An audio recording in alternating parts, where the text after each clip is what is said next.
All right, welcome everybody. It's been it was a gruesome weekend from the looks of things.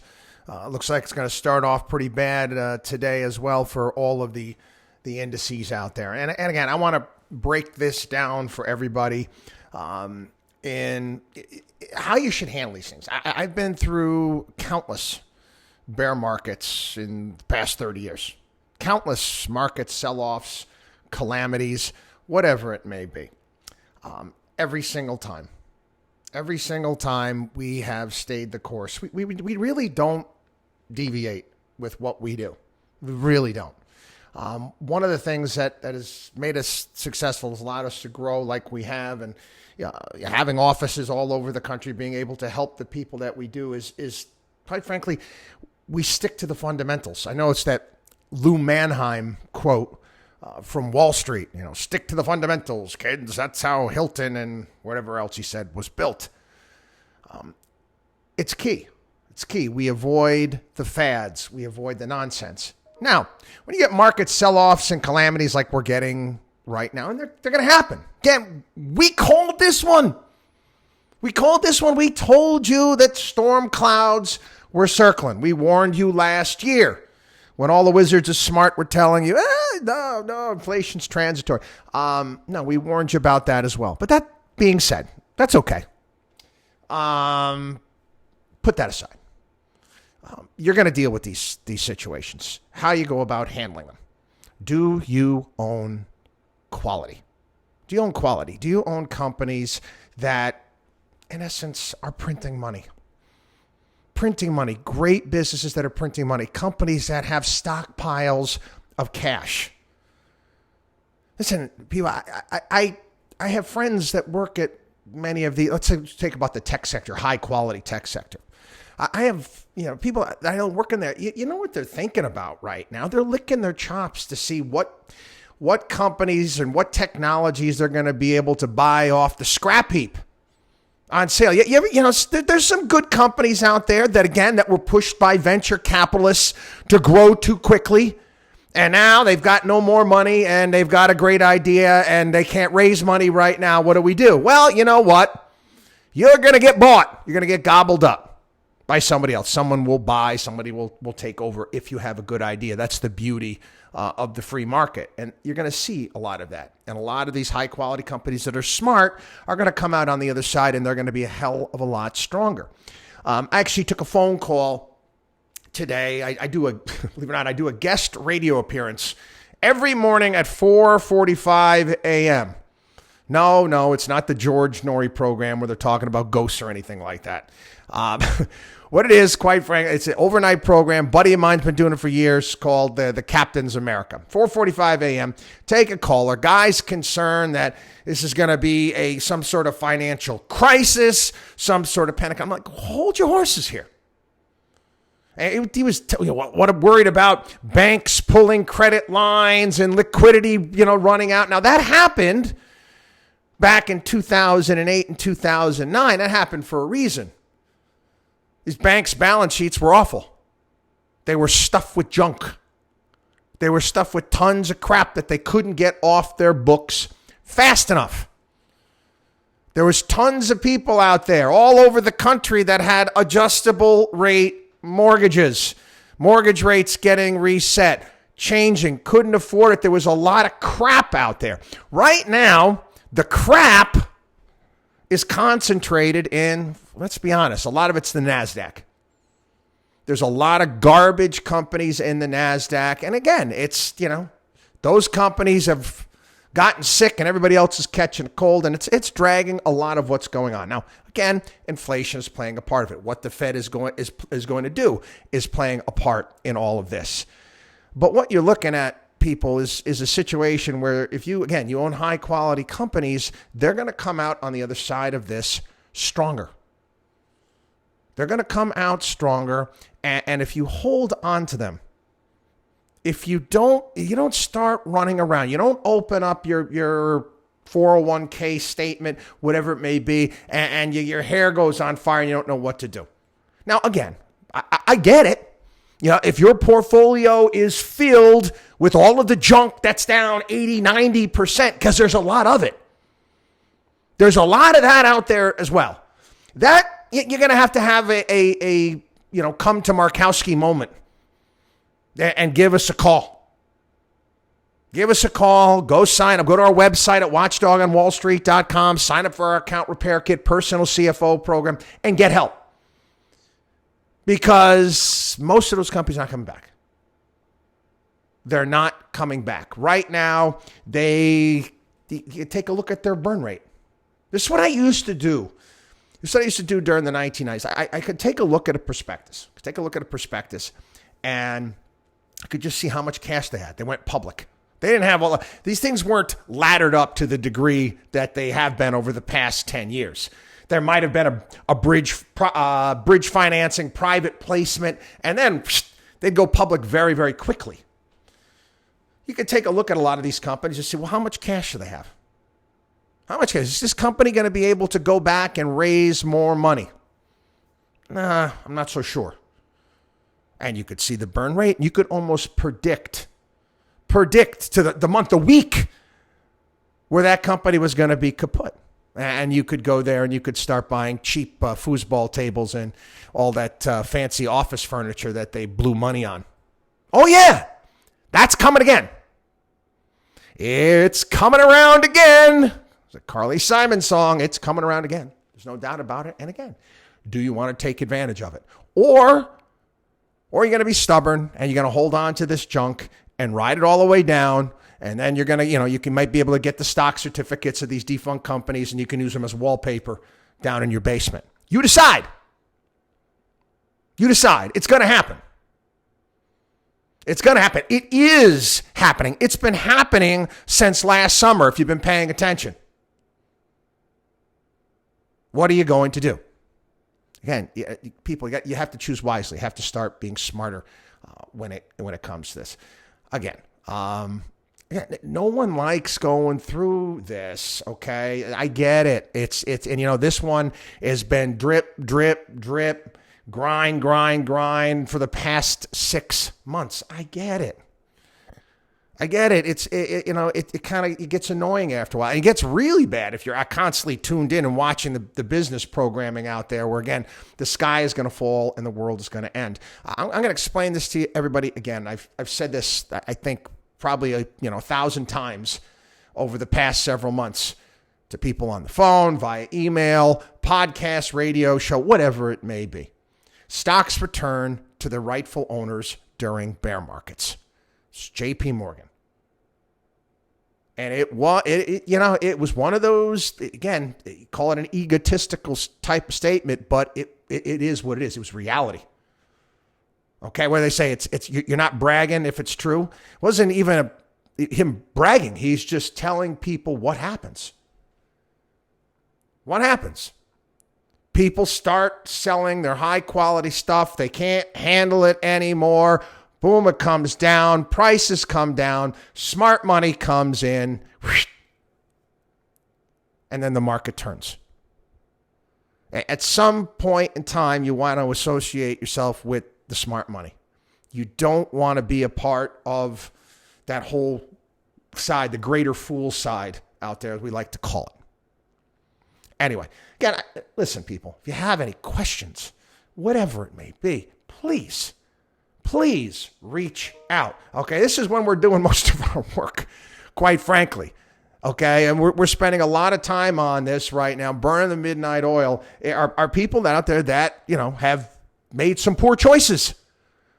And we're trying to help them out. And again, I'd like to remind everybody that we help everybody. Okay, there's no velvet rope here at Markowski Investments. No one's going to answer the phone and ask you how much money is in your portfolio. Oh, you peasant, you pico, you peon, go somewhere else. No, it's not what we do. We're here to help everybody. Anyway, I got to go over last week. I sat and, again, it was painful. It's painful. I almost wanted to, take a bottle of tequila out after watching the president of the United States. This is kind of making this entire situation much worse. Okay? There's no doubt about it. People are not confident in the leadership here in this country, in the president of the United States. And again, a lot of times you can talk yourself into recessions and a myriad of different things.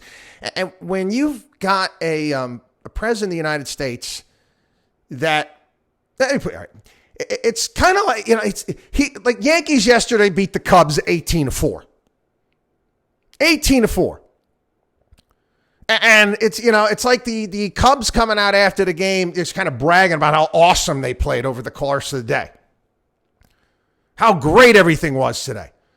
That's basically Biden. And he just keeps coming out saying things that are just not true.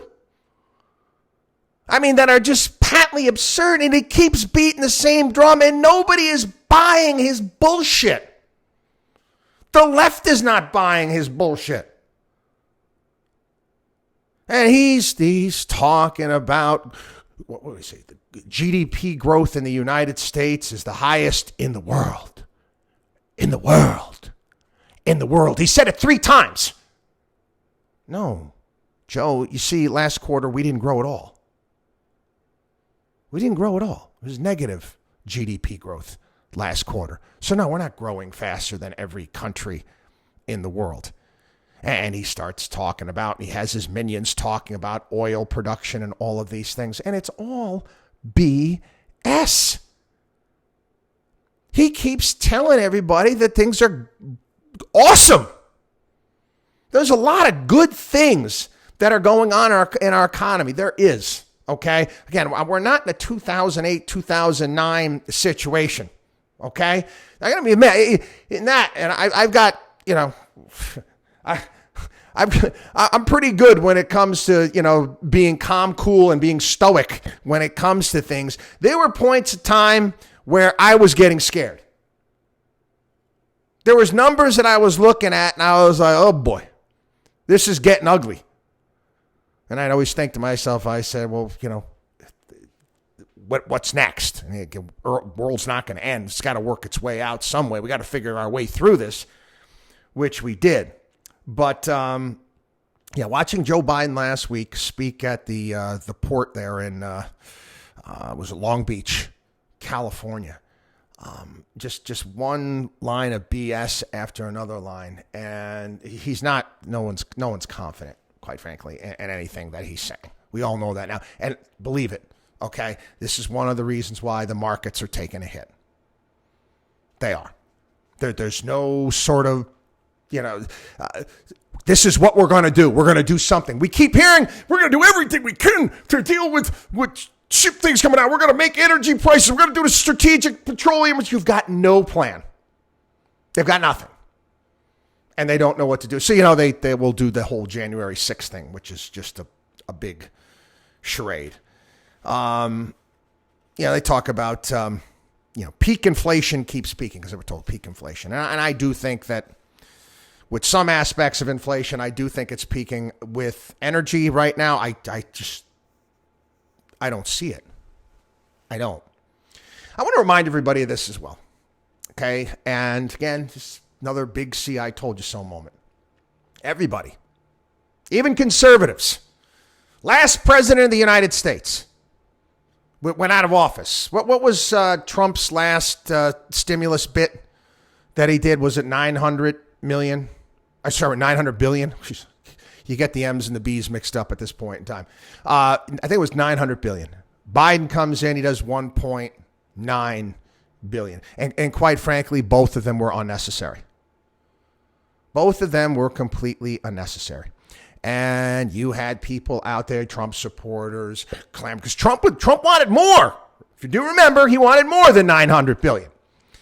And I do some of these conservative talkers like the one I do Monday through Friday at 4:45 a.m. And we wanting their stimulus checks, and we had the child tax credit checks.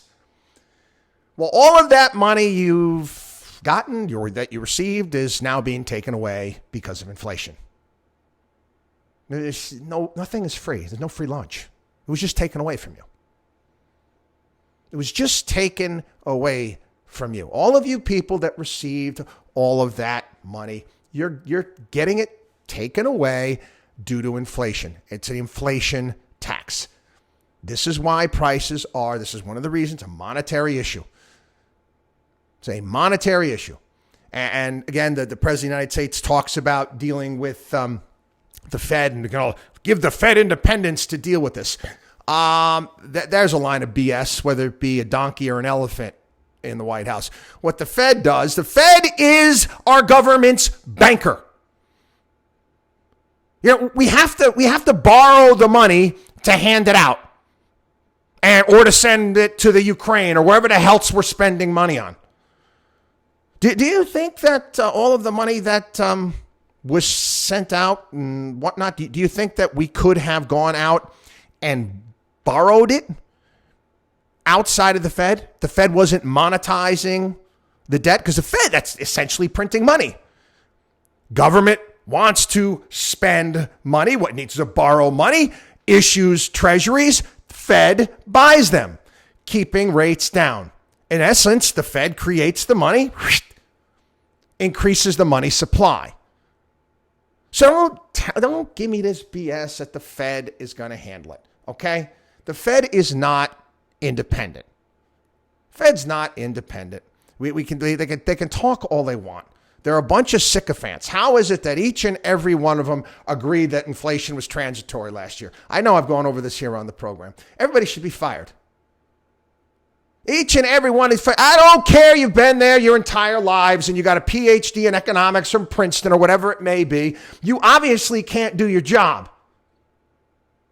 You obviously can't do your job when a guy he's got a radio show for 20 years, runs a registered investment advisory, manages, all this money. How can I call it? How have I been able to get things right consistently? I don't have it. I don't have a PhD in economics.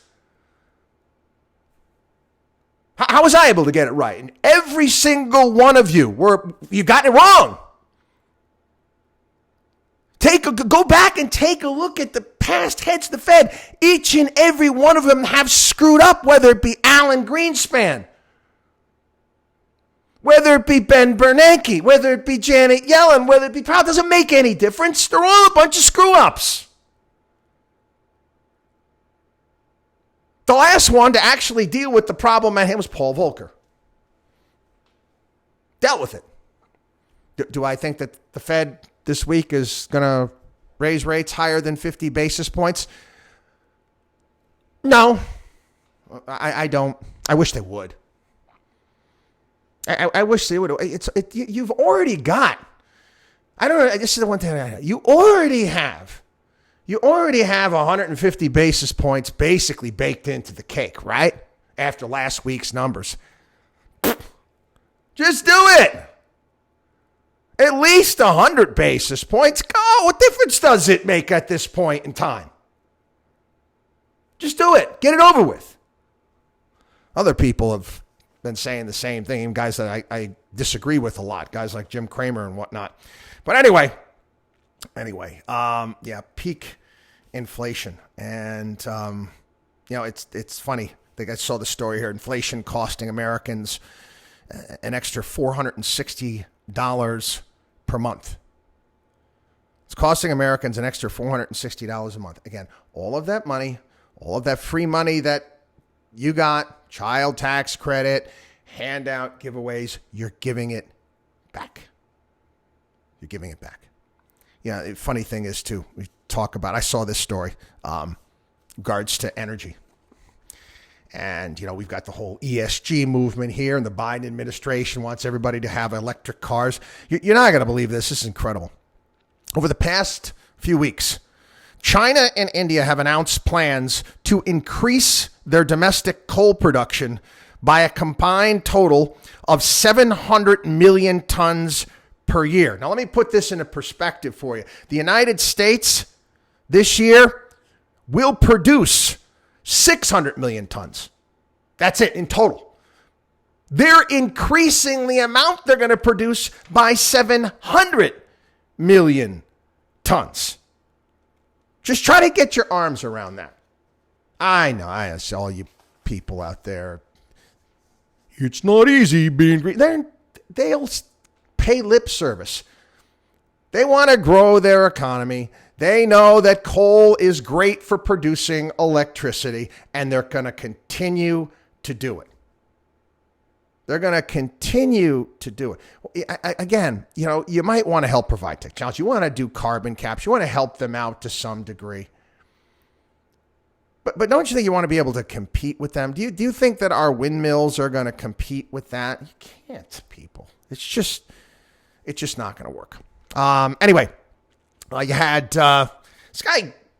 I've mentioned him before here on the program. He's run money for us years and years and years ago when he used to work for PIMCO, and he would handle certain portfolios for our clients. He's a chief economist for Allianz, and he's also got a nice cushy job as president of Queen's College in London.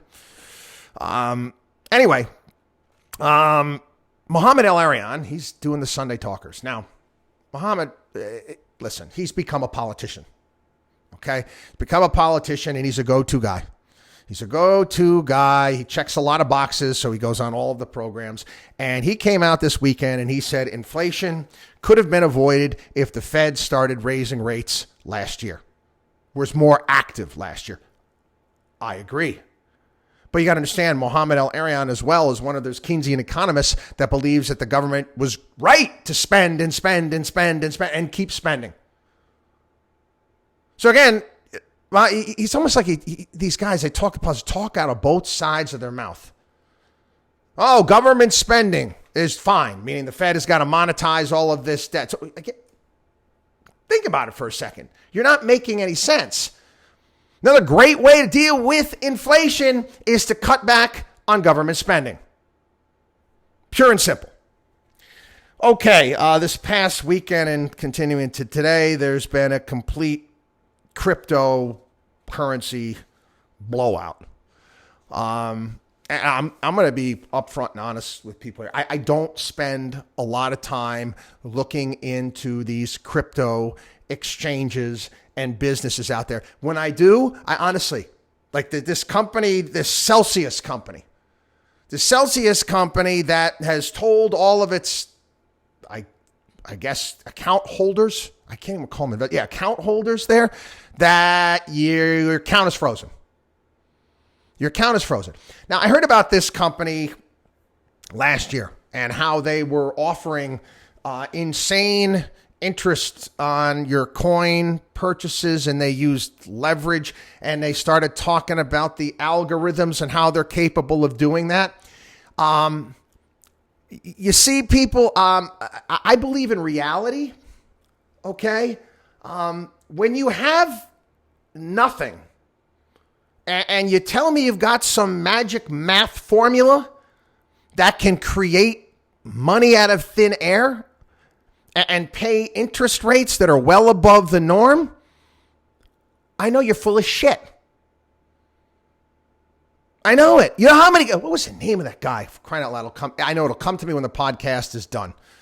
He had that Bank of Antigua, and he had people all over the country sending him money because they were paying CD rates at 8, 10, 12% when they were lower than, I can't even remember. And I'm saying to myself, how is this possible? How is it possible? You show me your work here. Okay? And again, you get these people at these crypto exchanges and claiming that they're able to show these interest. I'm like, how? I spend 5 minutes or less listening to the crap that is coming out of their mouths, knowing that what they're saying is utter BS. They might even believe their own BS. I don't know. I don't know. They seem to be pretty good liars.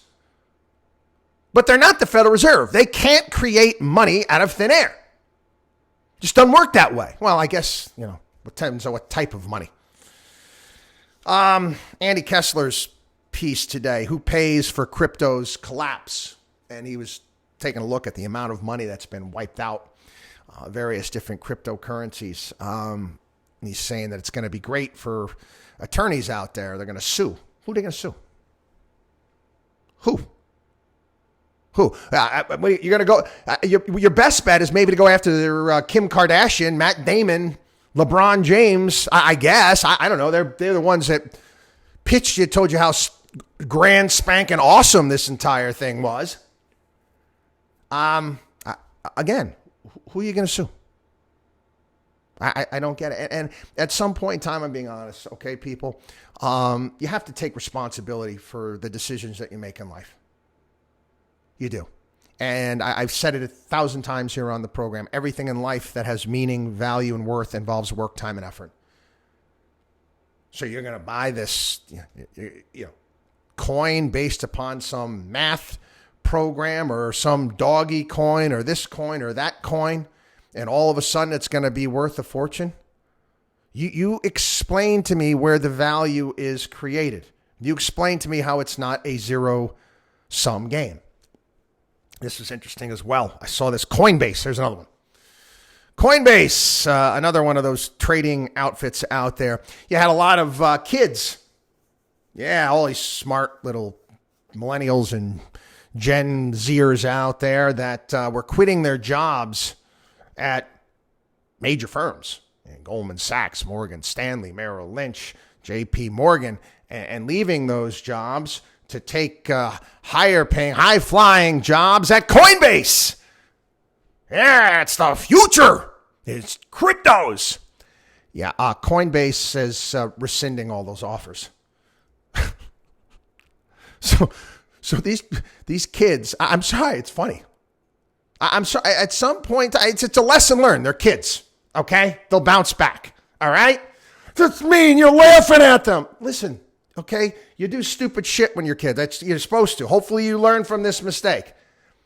You'll move on, okay? If you're working at those big banks, you'll find another job, okay? You've obviously got a decent enough resume. Anyway, you quit your job at these big firms to go take a job over here. The offer's been rescinded. Now what? I guess they got to go back to the big bank and beg for their job back if that's what they're going to do. Who knows? Who knows what they're going to do? Anyway, quickly on this next story here. New York State. New York State Democrats. This is funny. I know how these people operate and how these work. And it's not just New York State, the other states and other municipalities and countries around the globe. They love being the officials at pension funds. That's a cushy job. Oh, you're running a state pension fund. You're involved in that. You are getting your ass kissed. Okay, you're not paying for dinner. You're going away on vacations. You're playing golf. You're staying at the fanciest hotels because everybody wants that pension money. And now the state of New York is deciding they're going to allow for more money, more of the state pension fund to go into private equity. Now, every study out there shows that the people who make money, the real money in private equity, are some of the smaller shops in regards to who they allow in as far as investors as well. Most of them don't even match the S&P. Yet you're paying a shit ton of money and fees and commissions to these outfits. Why? Well, why? Again, it's dollars. All right? These various different private equity companies out there, they write checks to people's campaign funds. It's funny that the comptroller of New York was vehemently against putting money and being careful with private equity and pension funds. All of a sudden, he gets a whole ton of money from private equity companies for his campaign, and he's changed his mind.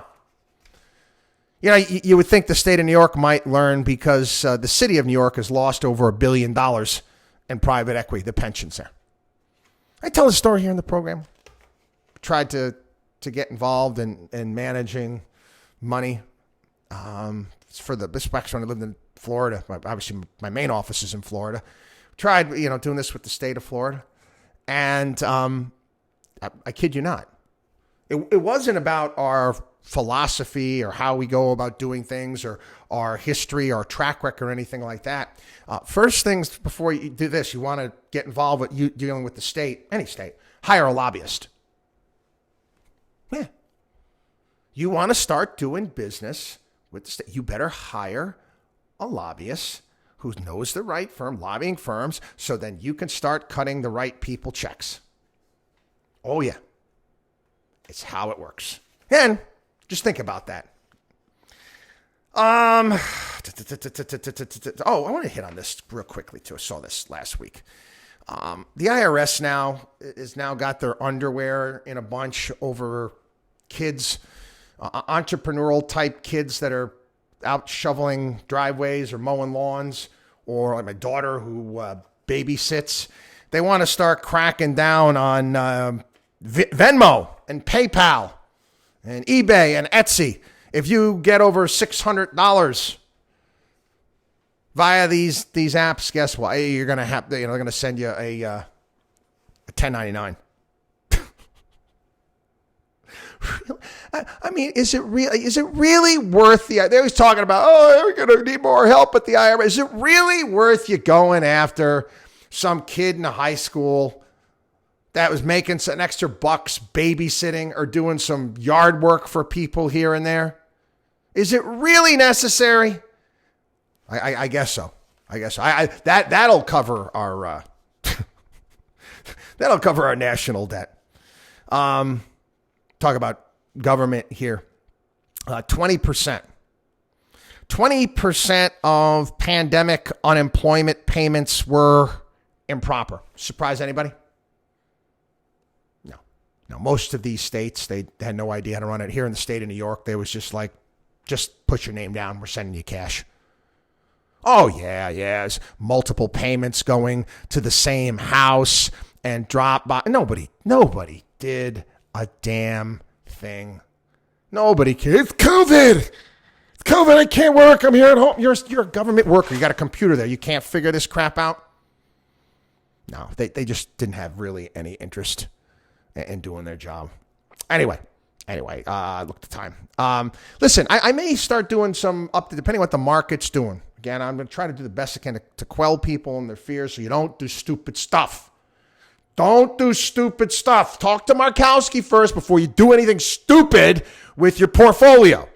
So I may start adding in an extra little tidbit here and there via social media in the afternoons. Contemplating, reflecting, seeing how busy my day gets.